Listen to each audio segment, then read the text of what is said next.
நாங்கள் மட்டும் இல்லை, கட்சியை சார்ந்தவங்க மட்டும் இல்லை, பொதுமக்களும் அனைவரும் ஒவ்வொரு பெண் குழந்தைகளும் பெற்றோர்களும் ரொம்ப பாதிக்கப்பட்டாங்க. இது ஒரு சவாலாக இருந்தது. கண்டுபிடிக்கிறதுக்கே ஒரு பெரிய பிடிப்பாங்களோ பிடிக்க மாட்டாங்களோன்ற ஒரு டவுட்டாகவே எல்லாருமே ஆர்ப்பாட்டம் பண்ணாங்க. ஆனால் காவல்துறை வந்து இந்த கேஸை வந்து ஒரு சவாலாக எடுத்து அந்த அக்யூஸ்டை பிடிச்சிருக்காங்க நேற்றைய தினத்தில்.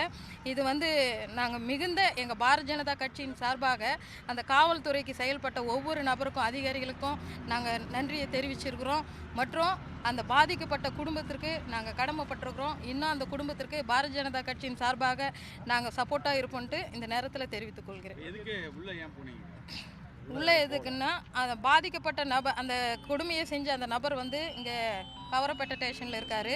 அவர் காவல்துறை அதிகாரியை பார்த்து, ஆய்வாளரை பார்த்து கடுமையான வழக்குகளை பதிவு செய்யும்படி நாங்கள் பாரதிய ஜனதா கட்சியின் சார்பாக பதிவு பண்ண போகிறோம். அதுக்காக தான் மாவட்ட தலைவர் வந்திருக்காங்க, பொதுச் செயலாளர் அன்பலையா சிவகுமார், மாவட்ட நிர்வாகிகள்லாம் வந்திருக்காங்க.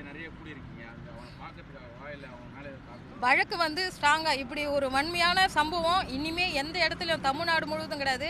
எங்கேயுமே வந்து யார் செய்யறதுக்கும் ஒரு பயம் வரணும்.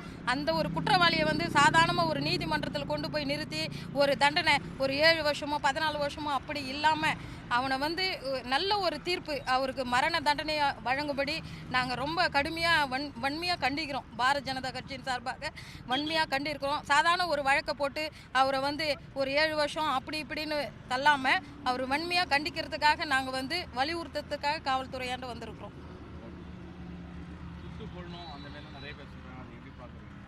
சுட்டு கொல்லணுங்க. அப்போ தாங்க மறுபடியும் இந்த நாட்டில் வந்து மறுபடியும் எந்த ஒரு தவறும், ஏன்னா இப்போ நீங்கள் பார்த்தீங்கன்னா எல்லா இடத்துலையும் வந்து இந்த திராவிட மாடல் இந்த கட்சி வந்து அவங்க என்ன பண்ணுறாங்கன்னு எங்களுக்கு தெரியல. ஆனால் நிறைய பாலியல் குற்றங்கள் தான் நடைபெறுது. அது வந்து இந்த பகுதியில் மட்டும் இல்லை, நிறைய இந்த 3 ஆண்டுகளில் பார்த்தீங்கன்னா, இந்த 5 ஆண்டுகளில் நிறைய பாலியல் குற்றங்கள் தான் நடைபெறுது.